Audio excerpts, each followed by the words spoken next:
Hello team, welcome to another ATP Geopolitics video with myself, Jonathan MS Pierce. Ukraine War News Update, first part thereof for the 22nd of October 2024. Let's get straight to where we normally start. Ukrainian General Staff figures for the Russian losses for the day before. All the usual caveats apply, of course. You can find them in the description to the video below because you might question why I am giving you Ukrainian stats and not Russian stats, etc., etc. All the normal criticisms that we hear. You can read about that below. Okay, 1,350 personnel lost is a very high number. Again, above 1,300. We have seen a record number of personnel lost over this last month. I think it's a record 30-day average at the moment. 7-day average incredibly high as well.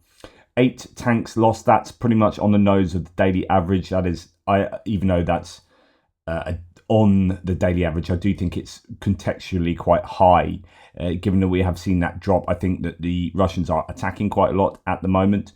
24 armoured personnel vehicles lost as well. That is over the daily average, and 34 artillery systems, almost double the daily average. So I think the Russians are, as I keep saying, throwing everything they can at the Ukrainians. There have been a large number of mechanized attacks right across the front lines, and we've got some video footage of some of these. They end up being fairly expensive for the Russians, and we can see that in the General Staff claims and then the verification on the socials from video evidence and whatnot. 2 multiple launch rocket systems and 2 anti-aircraft warfare systems. That's going to hurt a little bit. 77 vehicles and fuel tanks is a very high number in that category. And I think that goes hand in hand with these mechanized attacks, because often you get buggies and motorbikes being used in those I use the word attacks again, so I can't think of another word. And 20 pieces of special equipment, rather a vague remit for that category, but a large number of pieces of equipment there to lose in a single day. So I think this is a pretty challenging day for the Russians, that's for sure.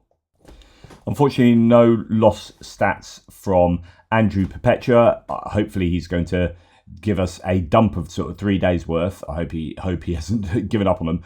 They are incredibly useful lists. But we do have a Nalcio update on the Prokrovsk losses, visually confirmed losses. And in summary, the Russians have lost 42 around there. Ukrainians 10, so that's a 4.2 to 1 loss ratio, which is pretty heavy for the Russians. Somewhat similar to what we've seen, which is about a 5 to 1 loss ratio. The total, if you want to sort of have a look at the stats here, there's a breakdown for the Russian losses. What do we have in total? 1,919, and the Ukrainians 393. So that's pretty much a 5 to 1 ratio there, give or take. So yeah, that is losses of tanks, armored fighting vehicles, infantry mobility vehicles, multiple launch rocket systems, self-propelled and towed artillery, anti-aircraft warfare systems, command vehicles, engineering vehicles, radars and jammers, trucks, aircraft, helicopters and drones. So there's the whole slew of equipment there that is counted, and you can see it's a 5 to 1 ratio pretty much for Russians to Ukrainian losses, and that's high, very high indeed. But it also shows that the Russians are the ones doing the attacks in that direction. We do see the Ukrainians use vehicles in the Prokrovsk area to do their defending. In fact, this one here is I showed you this on my mapping update yesterday. I think, where was this? This is is it the Krakova? No, it's not the Krakova direction. I forget. I've seen so many of these videos. But what's interesting here is you've got a Leopard 2A4 involved in defending against an assault. 33rd Mechanized Brigade scoring hits on Russian vehicles during an assault. So a single Leopard 2A4 hitting some attacking mechanized equipment. You're going to have advantages with the fire control system and the optics in general, meaning that you will acquire a target before they will acquire you as a target invariably. Of course, drones might mitigate against this quite a lot, but just on equipment versus equipment, something like a Leopard 2A4 is going to have an advantage over pretty much any piece of mechanized equipment coming against it. So the idea for any piece of equipment really is get your shot in first. If you can see the opponent before they can see you, then you can shoot at them before they can shoot at you, which means you can destroy them before they can see you. And that's the advantage you get from using more modern equipment such as the Leopard 204 in this case. Right, then I'll pause it. You can go and check these videos out by clicking on the links in the description below. Yesterday, Russia launched another assault, in total 7 tanks and 11 BMPs, advanced towards positions of the 46th Air Assault Brigade. Ukrainian units destroyed 2 tanks, 1 T-90M and 5 BMPs, while 2 damaged tanks retreated. 28 Russians were eliminated. I'm not sure exactly where that was. Someone talking about Krakow direction there, so it might be around there. The point of pointing out these videos is that there are just huge numbers of pieces of Russian equipment getting destroyed on a daily basis. So that kind of feeds into this idea that the Russians are losing a lot and they are attacking a lot. But yeah, it also gives us an idea that the Russians are very active along the front lines as well, trying to push. And here we have another one of these kind of videos. The enemy attacks with 19 combat vehicles and 4 tanks.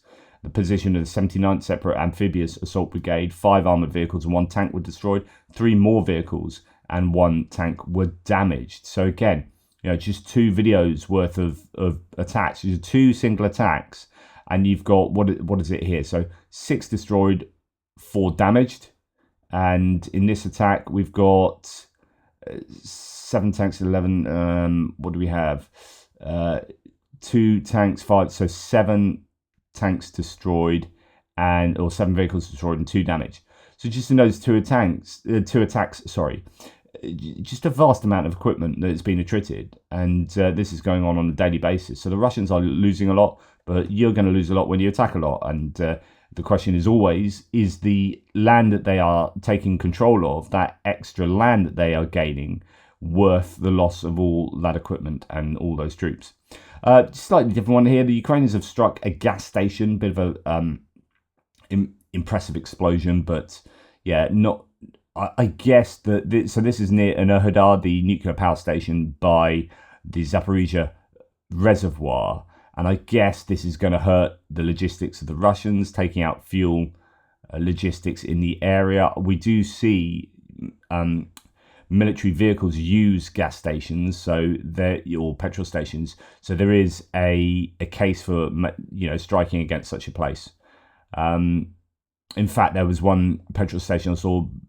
Well, the petrol station itself wasn't targeted, but they hit with HIMARS, I think it was, a number of military vehicles in a petrol station filling up. So we have seen it before. So this arguably isn't a strike on civilian infrastructure, but on fuel logistics. IL-76, so one of these Russian transport planes, has been shot down by mistake in Sudan. So we know that the Russians are active in the Sahel region of Africa. But on yesterday, an IL-76 plane crashed near El Makhla in Sudan's North Darfur province. The plane was mistakenly shot down by RSF rebels who were the intended recipient of the plane's cargo. The RSF initially said that around 4 a.m. today, a transport plane of the type said that it's being used as a bomber by Sudanese government forces was shot down, but the destroyed aircraft turned out to be a civilian IL-76 belonging to the Emirati carrier New Way Cargo. The plane was likely rented to transport illegal military supplies for the RSF. The group relies heavily on material and financial support from the United Arab Emirates. UAE officials claim that the carriers are carrying humanitarian aid, although a UN panel of experts, and the New York Times believe that it is mostly military supplies.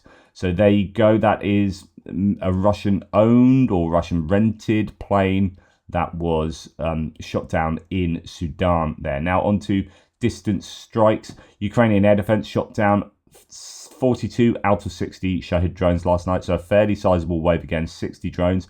42 shot down, 10 were lost due to electronic warfare, so that's 52. 4 drones flew back into Russia or Belarus, and that gives you a number of 56 out of 60 being lost in one way or another. 4 drones obviously got through, don't know where they were targeting, have no information on anything struck in Ukraine overnight.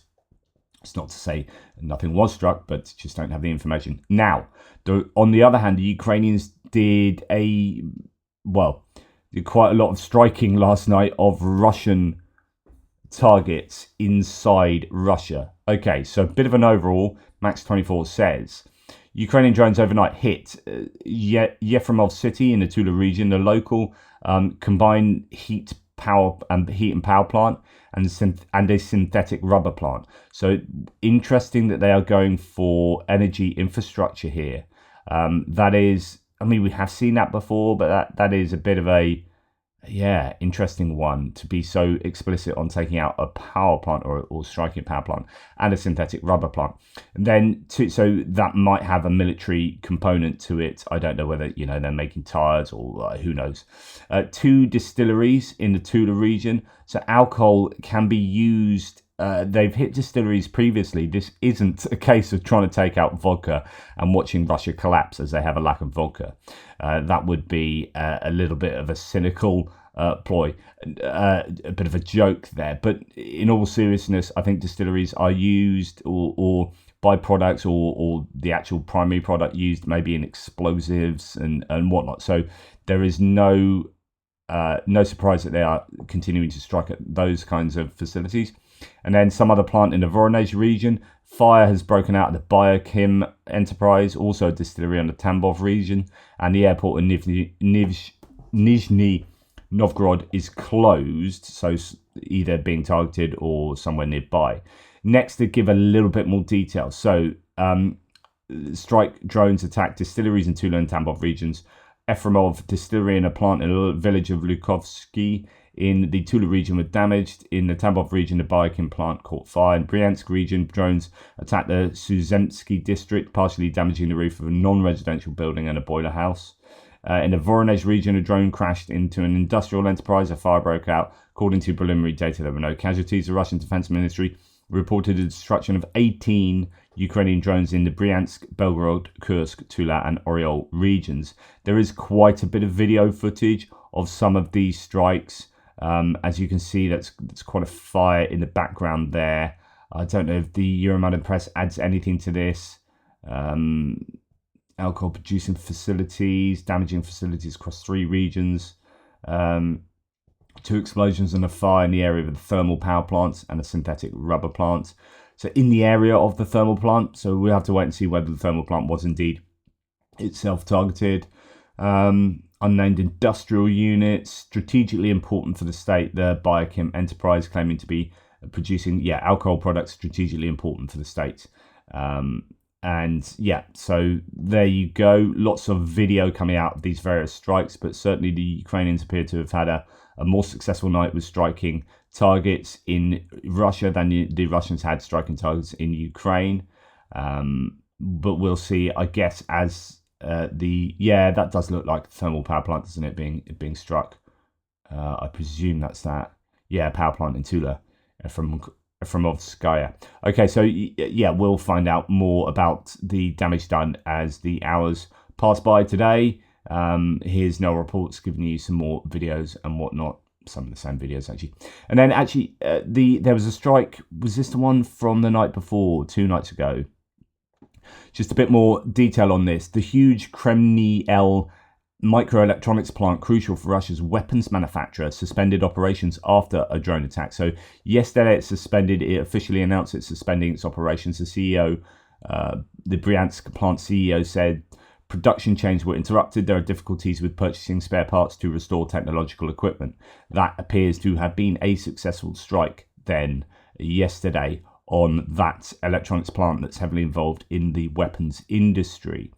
No Report says one of Russia's largest chip manufacturers, Kremlin, reported an attack on the factory in Bryansk, and it has the production of electronic equipment has been halted, and the energy supply has been disrupted to there. So good news for the Ukrainians there, some success in their strikes. Okay, on to other bits and pieces. The Kremlin has postponed the order to push Ukrainian forces out of the Kursk region until February the 1st. This is pretty significant because they were trying to push the Ukrainians out of Kursk by, I think, October the 1st.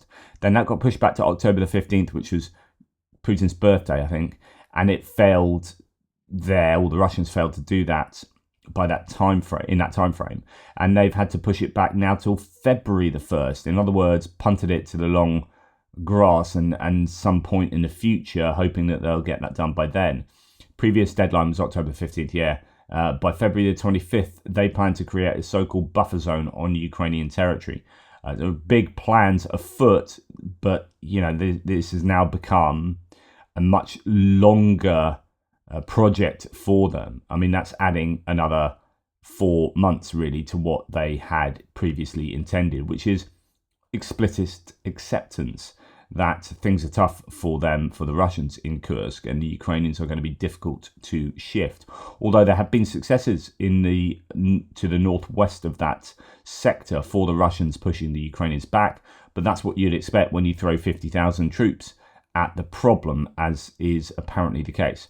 Okay, I shared this with you yesterday on my frontline update that around, where was it? Sukur, which is south of the Prokrovsk sector, a little bit, not too far from Seledove, which is a town that's been pretty much operationally surrounded, encircled there in that sector. A North Korean flag was flown. This has caused a bit of consternation, but I think this is probably some psyops for the Russians to mess with the Ukrainians and to mess with international audiences.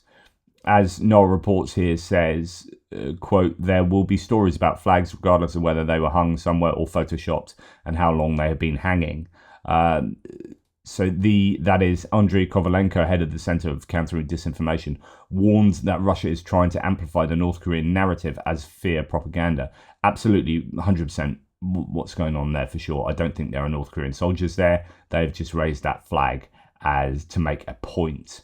Now, 85 citizens of India who were tricked into the Russian army to fight against Ukraine have been released, according to India TV. Foreign Secretary of India, Vikram Misri, said that 20 more citizens of India still remain in the Russian army. He added that the efforts are being made to gain their early release. Quote, the matter was taken at the highest level, including by Prime Minister Modi and President Putin, Misri said. Notably, the statement came ahead of the Indian Prime Minister Modi's visit to Russia. He's going back there again. So he's seen Zelensky a number of times. He saw, it's like a bit of a sandwich. He's seen Putin either side of seeing Zelensky a couple of times. So anyway, October 22nd to 23rd, at the invitation of Putin to attend the BRICS summit. So the 16th BRICS summit is due to take place. Oh my goodness, so that's today. And interestingly, there are certain people that aren't turning up. So Lula, the Brazilian premier, is not turning up to that one. There are a number of nations like Armenia and Kazakhstan have refused to go as they are kind of local invitees. So yeah, it's gonna be interesting to see how successful that BRICS meeting is for those nations involved. We hear that miners are among 7 suspects detained for arson attacks on military and railway targets in Ukraine. We've seen a growing number of incidents of fire where sabotage has taken place because people are taking money from the Russians, often online, and then going and setting fire to railway or railway infrastructure or trucks, SUVs, military trucks and SUVs. This has happened, as I say, a number of times. It's also happened the other way around. So the Ukrainians do this to the Russians. Russians are constantly setting fire to things, it seems. And a number of times it will be as a result of getting a bit of a backhander from the Ukrainians. Well, here we have Ukrainians doing this to their own staff just for a quick buck. And some of these people doing it are miners. We've heard this a number of times. So suspects in Odessa, Dnipropetrovsk and Cherkasy oblasts reportedly recorded their arson attacks for Russian handlers. So recorded on their phones and whatnot, expecting payment. So hopefully they won't be doing that again, those particular people. Definitely a challenge for the Ukrainians to try and stop that, because unfortunately you might have a moral position that, yep, I want Ukraine to prevail as a Ukrainian here, but everyone has their price, and for some people that price is very low, sadly. So I want Ukraine to win, but if you're going to pay me a couple $100, then I'll go and set fire to this. Yeah, it's human nature, unfortunately. A report's come out saying that in 30 years there may be only 25 million Ukrainians. A forecast was published by the Institute of Demography. Last year, the fewest number of children were born in Ukraine in the entire history of independence. Mortality, on the contrary, has increased, and millions of refugees are abroad. Absolutely. Every stat is going the wrong way. People are leaving the country, so there's a net emigration, and you've got a net loss since fewer people are being born and more people are dying. Those unfortunately mathematical calculations lead to a bit of an issue. Now, it's the same for the Russians, and the Russians have outlawed childlessness. They've taken a kind of Gilead view to this, sort of Handmaid's Tale approach to controlling their population. Be interested to see what the Ukrainians do. Hopefully they adopt the carrot rather than the stick. Okay, and then just another, I've done this a couple of times recently, but sometimes we forget the human ramifications of this war, and also the joy that potential loss can eventually bring when it's overturned. And here we have a wife learns of her husband is going to be returning from Russian captivity. They're not seeing each other for 30 months, and she just learns about this. And so let's pop in and see her reaction.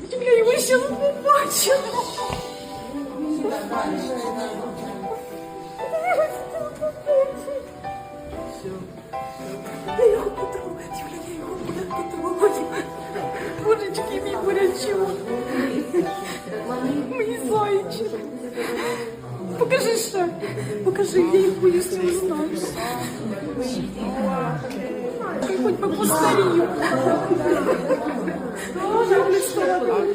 Страшно, чи голову. Я сама тільки узнала 5 минут назад.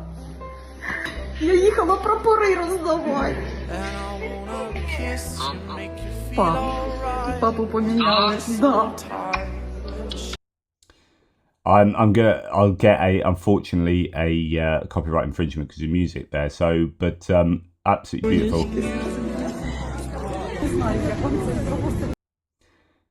Just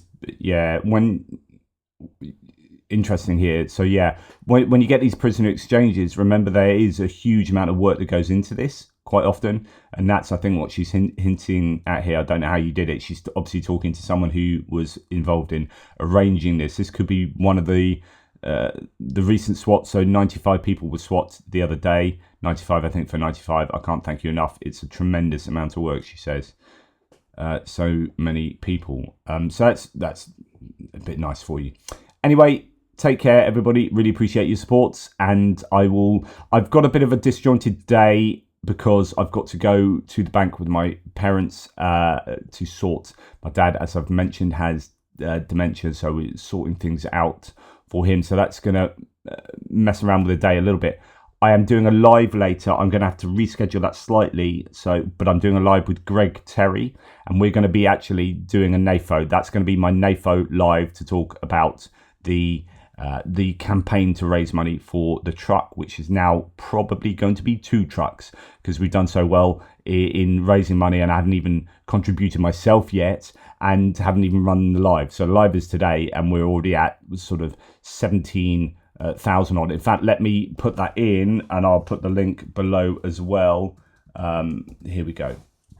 So this is our one, 17,838. So we're just a touch away from completing that, but I've been in touch with them, and that should be turning into two vehicles. So the unit, we asked whether they wanted drones or another truck, and the unit said we'd prefer another truck for our drone brigade, for our drone unit, sorry. So that's what we're going to do. I hope we haven't bitten off more than we can chew, because that's an awful lot of extra money to try and raise, but we've done so well initially, so I'm sure we can do it. But anyway, thank you so much for all your support. That's absolutely fabulous. Anyway, take care, and I'll certainly speak to you later.